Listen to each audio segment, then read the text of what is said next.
आप चुनौती किसे मानती हैं ज़्यादा? मेरी लड़ाई या भारतीय जनता पार्टी की लड़ाई कांग्रेस से है। आपको लगता है कि जनता जिसने साथ दिया था अरविंद केजरीवाल का विधानसभा चुनाव में, आज लोकसभा चुनाव में वही सात विधानसभा की जनता आपके साथ आएगी? 100%। संसद की चौखट के सबसे करीब माने जाने वाली नई दिल्ली लोकसभा सीट पर त्रिकोणीय मुकाबला देखने को मिल सकता है, जहां एक तरफ कांग्रेस के अजय माकन तीसरी बारी मैदान में है तो आम आदमी पार्टी की तरफ से आशीष खेतान है। वहीं बीजेपी ने अपनी तेज तरार प्रवक्ता और सुप्रीम कोर्ट में अधिवक्ता मीनाक्षी लेखी को मैदान में उतारा है। मीनाक्षी जी इस वक्त हमारे साथ हैं। लेखी जी, बहुत बहुत स्वागत है आपका हमारी इस खास पेशकश में। मैम, मेरा पहला सवाल ये है कि अब तक आप इसी तरह पत्रकारों से रूबरू होती आई हैं, कैमरे के सामने बैठकर पार्टी की तरफ से जवाब दिए हैं, अब जनता के बीच में आप जा रही हैं, तो कितना बदलाव इन दोनों में आप महसूस कर पा रही हैं? देखिए, बदलाव कुछ ऐसा है नहीं, क्योंकि जो प्रश्न है वो प्रश्न मेरे लिए नहीं है। वो प्रश्न ज़्यादातर कांग्रेस के कुशासन के प्रति है। तो उन सवालों का जवाब देना कोई बहुत मुश्किल नहीं है, पहली चीज़।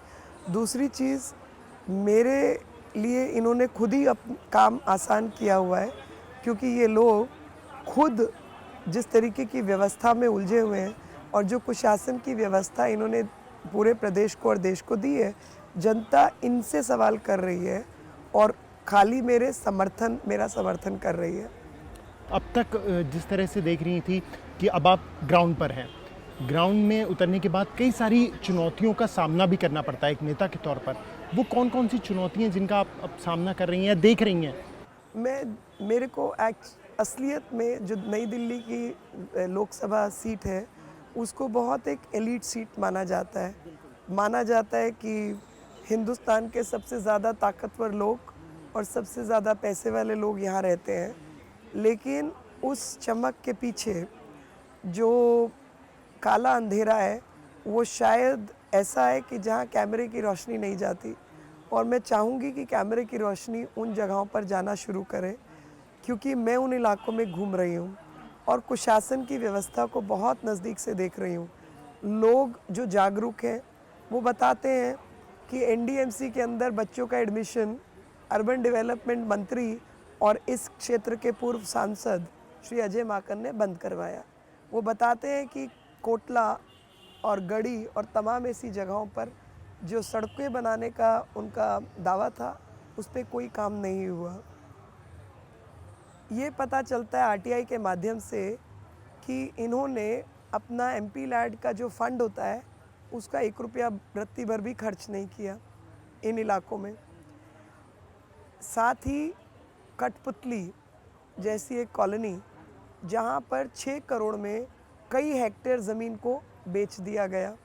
उसके अलावा तमाम जगहों पर झूठे वायदे किए गए थे, जिसको वो आज पूरा नहीं कर पाए, और लोगों के अंदर जो गुस्सा है, जो रोष है, वो बहुत तकलीफ़ देता है।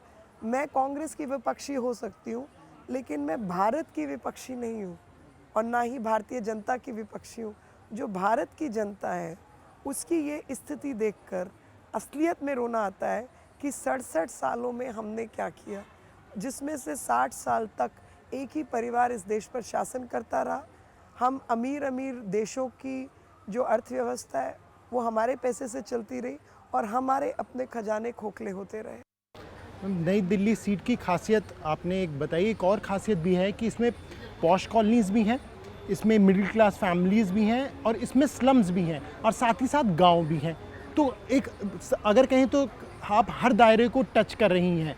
तो आपको लगी कि जैसे पॉश कॉलोनीज़ में अलग दिक्कत होगी, गांव में सीवर की दिक्कत है, कुछ दिक्कतें सामने निकल कर आई आपके? दिक्कतें तो पॉश से लेकर गांव देहात और सेवा बस्ती तक बेसिक इंफ्रास्ट्रक्चर की है।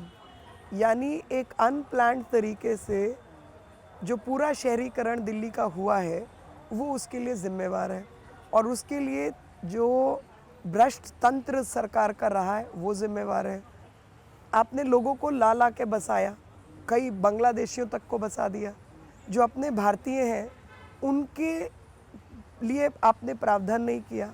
आपने नहीं तय किया कि उनका कितना पानी की ज़रूरत है, कितनी सुएज की ज़रूरत है। एक एक मंजिल मकान के लिए जो छोटे पाइप डले थे सुएज के, आज 4-4 मंजिला मकान बने हुए हैं। उस हिसाब से पाइप की जो मोटाई होनी चाहिए वो डली नहीं है। सुएज पाइपलाइन बदलने के लिए आपने कोई काम नहीं किया है। तो जो पॉश इलाके हैं वहाँ भी सुएज ओवरफ्लो करता है और जो बस्तियाँ हैं वहाँ भी खुली नालियाँ हैं। तो ले देकर जो शहरीकरण का मसला है और इंफ्रास्ट्रक्चर के ऊपर कोई काम नहीं हुआ, वो पूरी दिल्ली का एक ही हाल है, चाहे गांव देहात हो, चाहे सेवा बस्ती हो, चाहे पॉश कॉलोनीज़ हो। मैम, दिक्कतें निसंदेह बनी हुई हैं नई दिल्ली में, लेकिन उसके बावजूद लगातार 2 बार से अजय माकन इस सीट पर जीत रहे हैं। ना सिर्फ जीत रहे हैं बल्कि उनका राष्ट्रीय अगर कहें तो केंद्र में भी दखल रहा है। तो आपको नहीं लगता कि जनता उनका साथ देती आ रही है? जनता ने उन पर उम्मीद कर भरोसा करके 2 बार उनका साथ दिया, लेकिन उस भरोसे को उन्होंने नकारा। हम बहुत भावुक लोग हैं, हम मतलब मैं नहीं, भारत की जनता, दिल्ली की जनता भावनाओं में जब तक बह रहे थे। अब उसकी विपरीत भावनाएं वहाँ पर हैं, तो अब इस बार विपरीत वोट पड़ने वाला है। आपको उम्मीद है विपरीत वोट? 100%। हर व्यक्ति कहता है कि ये हमारा सांसद कैसा है जो आज तक क्षेत्र में आया नहीं है, ये हमारा सांसद कैसा है जिसने MP लैड के पैसे नहीं खर्चे हैं, ये सांसद कैसा है जिसने जो वायदे किए थे वो आज भी वैसे के वैसे हैं। चुनौती कौन है? नेता माकन, पत्रकार आशीष खेतान, कलाकार भी आपकी ही सीट पे हैं भट्टाचार्य, TMC तृणमूल कांग्रेस से। तो हर कोई आपके इस वक्त आपके विपक्ष के तौर पे आपके सामने है। आप चुनौती किसे मानती हैं ज़्यादा? मेरी लड़ाई या भारतीय जनता पार्टी की लड़ाई कांग्रेस से है, और बाकी लोग खाली कांग्रेस बचाओ परियोजना के तहत इधर उधर के प्लांट हैं, जिसमें जिस पत्रकार का आपने नाम लिया, ज़िंदगी भर उन्होंने कांग्रेस के लिए काम किया है और आज भी वो वही कर रहे हैं। मेरे से बेहतर उनकी बैकग्राउंड आप जानते होंगे, तो मुझे उस विषय में कोई बहुत ज़्यादा कहने की ज़रूरत नहीं है। लेकिन जिस अगर कहीं राजनीतिक दल के साथ वो खड़े हुए हैं, उसी दल ने विधानसभा चुनाव में आपकी इस लोकसभा सीट से 7 विधानसभा जीती हुई हैं। 3 विधानसभा सीट बीजेपी के पास हैं, जिसमें से एक विधानसभा मात्र कुछ 300 वोटों से आप जीते थे, एक मोती नगर ज़्यादा मार्जिन से आप जीते थे। तो ऐसे में एक प्रेशर ज़रूर है पार्टी के ऊपर? कोई प्रेशर नहीं है, क्योंकि मेरा काम तो वो खुद कर चुके हैं। मोती नगर हमने बेहतरीन मार्जिन से जीती, 1800 से हमने दूसरी जीती, RP सिंह वाली, और तीसरी जो है ये मामला था RK पुरम वाला, वहाँ से एक आपकी वेव थी दिल्ली में, हमने आपको सीरियसली लिया नहीं था, 300 से जीते, बावजूद उसके जीते। साथ ही एक आंकड़ा और है, 10 विधानसभा ऐसी हैं जहाँ पर हम 600 से कम से हारे हैं। हाँ बिल्कुल, ठीक है, तो ये बिल्कुल स्पष्ट है, जिसमें से एक कैंट की सीट भी है, कैंट कंवर की, सिंह तंवर वो तो वाली। मेरा क्या 300 कुछ, हाँ, और वो भी उस स्थिति में जब आर्मी का 26/11 का हीरो उनके खिलाफ खड़ा था। तो वो सीट भी हमारी सेफ सीट है और हमें वहाँ से पूरा भरपूर मतदान मिलता है। ग्रेटर कैलाश, RK पुरम जो नई दिल्ली की ओर है, वो भी हमारे लिए ठीक ठाक सीट्स हैं। जो खास नई दिल्ली है, वहाँ पर भी हमारा पूर्व में रिकॉर्ड ठीक रहा है, लेकिन सरकारी नौकरों का जो हाल बेहाल हुआ है वो सब लोग भुगत रहे हैं ना। और ये जो आज का समय है, उस समय में ये तय है कि ये देश निर्माण के लिए वोट पड़ रहा है। अब तक का कुशासन है, उसका विरोध हो रहा है। जब पूरी दिल्ली ने कांग्रेस पार्टी के विरोध में वोट डाला तो सरकार किसकी बनी? आप कहेंगे आम आदमी पार्टी की। मैंडेट बीजेपी के पास था, मानता मैंडेट हूं। बीजेपी के पास नहीं, सुनिए मेरे को मेरी बात पूरी करने दे। मैंडेट बीजेपी के पास था, सबसे अधिक हमारी सीटें थी, सबसे अधिक मतदान हमें हुआ, लेकिन हम बना नहीं पाए, 4 सीटों की कमी रही। ये जो नई पार्टी है जिसको खड़ा ही वोट काटने के लिए किया गया, उनके ऊपर जब जनता ने दारोमदार डाला कि भाई अब आप शासन करके दिखाएं और हमारा जो विश्वास है उसको आप सजगता से लें, तो उनको क्या मिला? धोखा। आज तो दिल्ली की जनता अपने आप को प्रताड़ित महसूस कर रही है, क्योंकि जाने से पहले इन्होंने बजट तक पारित नहीं किया। तो जो काम होने वाले थे, सुएज है, बाथरूम है, पानी है, उसके लिए आपके पास फंड ही नहीं है। आप कोई नया काम कर ही नहीं सकते। उससे नुकसान किसका है? उससे नुकसान है भारत की जनता का। तो लोग इन विषयों को भूलने वाले नहीं हैं। आपको लगता है कि जनता जिसने साथ दिया था अरविंद केजरीवाल का विधानसभा चुनाव में, आज लोकसभा चुनाव में वही सात विधानसभा की जनता आपके साथ आएगी? 100%, 100%, क्योंकि हाल ही में जोधपुर मेस के पीछे जो क्वार्टर है वहाँ पर और एक और जगह पर आशीष खेतान और इस पार्टी के कुछ लोगों का भयंकर विरोध हुआ। तो जनता जो है वो उतनी भावनात्मक तब भी है कि आप उनके साथ विश्वासघात करेंगे तो जनता आपको बहुत सीरियसली तब भी नहीं लेगी। यहाँ मैम छोटा सा ब्रेक लेंगे और ब्रेक के पास जब हम वापस आएंगे तो जानेंगे कि वो कौन से चुनिंदा वादे होंगे जो इस बार आप जनता से करने वाली हैं। छोटा सा ब्रेक। आप चुनौती किसे मानती हैं ज़्यादा? मेरी लड़ाई या भारतीय जनता पार्टी की लड़ाई कांग्रेस से है। आपको लगता है कि जनता जिसने साथ दिया था अरविंद केजरीवाल का विधानसभा चुनाव में, आज लोकसभा चुनाव में वही सात विधानसभा की जनता आपके साथ आएगी? 100%। आप चुनौती किसे मानती हैं ज़्यादा? मेरी लड़ाई या भारतीय जनता पार्टी की लड़ाई कांग्रेस से है। आपको लगता है कि जनता जिसने साथ दिया था अरविंद केजरीवाल का विधानसभा चुनाव में, आज लोकसभा चुनाव में वही सात विधानसभा की जनता आपके साथ आएगी? 100%। ब्रेक के बाद स्वागत है आपका। हमारे साथ मीनाक्षी लेखी जी हैं, नई दिल्ली लोकसभा सीट से बीजेपी के प्रत्याशी हैं। मैम, 5 ऐसी चीज़ें जो आप ये मानकर चल रही हैं कि अगर जनता ने आप पर भरोसा जताया, आपको वोट दिया और जहाँ से जिताया, तो वो आप निश्चित तौर पर पूरा करेंगी?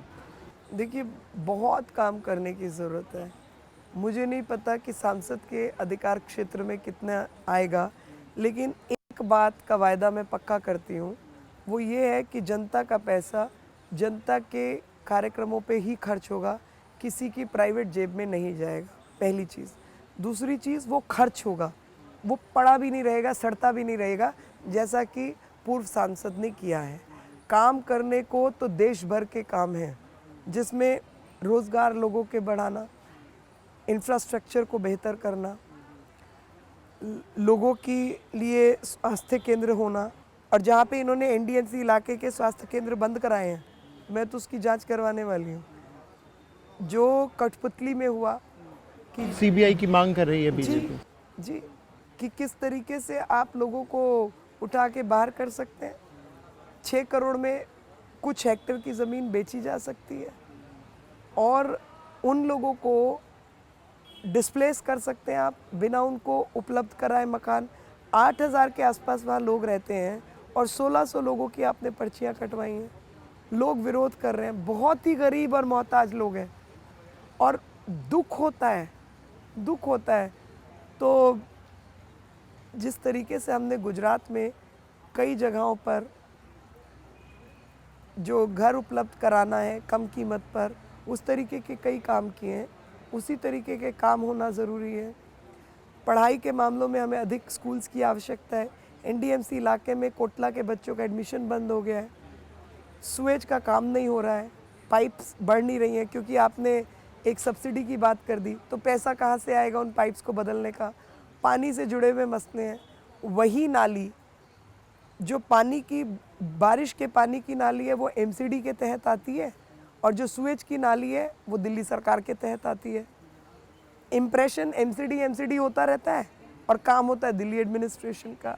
मेरे को लगता है कि नाली चाहे आप दिल्ली एडमिनिस्ट्रेशन को सारी सौंपें या सारी की सारी आप एमसीडी को सौंपें, काम होना चाहिए और लोगों की जो जिम्मेवारी है वो तय होनी चाहिए।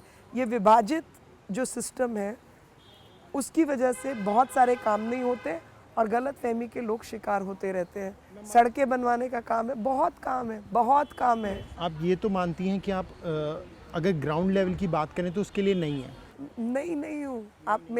आप मेरे बारे में कम जानकारी रखते हैं और मैं आपको कुछ चीज़ें बताना चाहती हूँ। मैंने सामाजिक और महिला विषयों पे बहुत काम किया। हॉकर्स, गरीब तबके के मजबूर लोग, छोटे बच्चे, रेप विक्टिम्स, महिला उत्पीड़न, और वो सब इन्हीं बस्तियों में जाके मैंने काम किया है। तो मैं ग्राउंड लेवल के लिए कम नहीं हूँ। जो लोग मुझे जानते हैं वो ये भी जानते हैं कि ये 11 बजे अपनी गाड़ी उठा के घर से निकलने वाले लोगों में है और अस्पताल सीधा पहुँचने, थाने से अस्पताल। अच्छा, अजय माकन कहते हैं कि मोदी की लहर नहीं है। आप क्या उम्मीद रखते हैं वो मानेंगे मोदी की लहर है? आप मानेंगे? उम्मीद नहीं रखते, लेकिन आप मानती हैं मोदी जी की लहर? बिल्कुल है, क्योंकि मैं जब जनता में जाती हूँ, जो लोग मुझे जानते हैं, आप मेरे साथ चलिए ओपन जीप में थोड़ी दूर, आपको पता चल जाएगा। आप देखेंगे कि लोग गाड़ी रोक रोक के ऐसे इशारा करते हैं, मीनाक्षी जी ऐसे करते हैं। तो वो जो इशारे हैं, जो चेहरों पे मुस्कान है, जो लोग हाथ जोड़कर नमस्ते करते हैं, जो अभिवादन करते हैं, वो अपने आप में एक सम्मान है।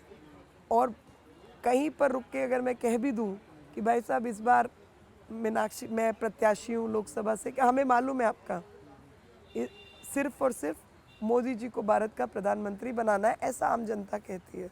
मीनाक्षी जी, आप वरिष्ठ अधिवक्ता हैं। एक जनता के बीच में एक सवाल ये है कि जब आप जीत जाएंगी, अगर आप जीत जाती हैं लोकसभा चुनाव, तो क्या आप जो आपका बिजी शेड्यूल है उसमें से वक्त निकाल पाएंगी उनके लिए और जनता के बीच जा पाएंगी? क्योंकि चांदनी चौक सीट से कपिल सिब्बल इस वक्त मौजूदा सांसद हैं, वो भी वरिष्ठ अधिवक्ता हैं। वहाँ की जनता का ये पहला और सीधा उनसे आरोप ये है कि उनके पास उन्हीं के लिए समय नहीं है। मैं तो मानती हूँ कि उनके पास समय नहीं है, लेकिन मेरी कचहरी तो पहले से बंद हुई पड़ी है। और जितने महत्वपूर्ण मुद्दे हैं, चाहे पूर्व सरकार के हों, चाहे पुराने मुद्दे हों, जो महत्वपूर्ण मुद्दे हैं देश की राजनीतिक दृष्टि से, सामाजिक या राजनीतिक दृष्टि से, मेरा ज़िंदगी भर जो है मैंने उन्हीं पे काम किया है। कोर्ट में काम ज़रूर किया है, लेकिन जो रेगुलर वकालत है उससे हटकर मैंने सामाजिक कार्यों के तहत और राजनीतिक कार्य वाले जो है केसेस किए हैं। और जहाँ तक वकालत करने का प्रश्न है, वो मेरे पति करते हैं और मेरा घर और तमाम जिम्मेवारी उन पर है, वो जिम्मेवारी मेरी नहीं है। तो पैसा कमाना मेरे लिए बहुत ज़रूरी नहीं है, क्योंकि वो खर्चा मेरा कोई और जो है घर में वो पूरा करते हैं। मैम, आखिरी सवाल, P7 चैनल के माध्यम से आप जनता से क्या अपील करना चाहेंगी, और ख़ास तौर पर ये कि वो आपको वोट क्यों दे? मैं एक बहुत छोटा सा वादा करूंगी, क्योंकि मुझे झूठ बोलने की आदत नहीं है। मैं नहीं बोलूंगी कि आपको बिजली फ्री मिलेगी या पानी फ्री मिलेगा, लेकिन एक वायदा पूरा है कि जनता का पैसा जनता के कार्यक्रमों पर खर्च होगा और किसी की जेब में नहीं जाएगा, और साथ ही किसी बैंक में नहीं पड़ा रहेगा, वो खर्च होगा। और जनता के कार्यक्रमों पे जो भी मदद होगी, मैं हमेशा आपके साथ खड़ी हूँ। आज आप मेरा प्रतिनिधित्व कर रहे हैं, लोगों के बीच जा रहे हैं और मुझे वोट सक्रियता से दिलवाने का काम कर रहे हैं। कल को आपके मुद्दों को लेकर, मसलों को लेकर आपका प्रतिनिधित्व संसद के अंदर मैं करूँगी। इसलिए आप मुझे वोट करें, ताकि जो शिकायतें आपकी अपने पूर्व सांसद से रही हैं उसका मौका मैं आपको नहीं दूंगी। आप ही के बीच की हूँ, आप ही के बीच रहूँगी, बसूँगी और आप ही के लिए काम करूँगी। P7 से बात करने के लिए बहुत बहुत शुक्रिया। आप चुनौती किसे मानती हैं ज़्यादा? मेरी लड़ाई या भारतीय जनता पार्टी की लड़ाई कांग्रेस से है। आपको लगता है कि जनता जिसने साथ दिया था अरविंद केजरीवाल का विधानसभा चुनाव में, आज लोकसभा चुनाव में वही साथ विधानसभा की जनता आपके साथ आएगी? 100%।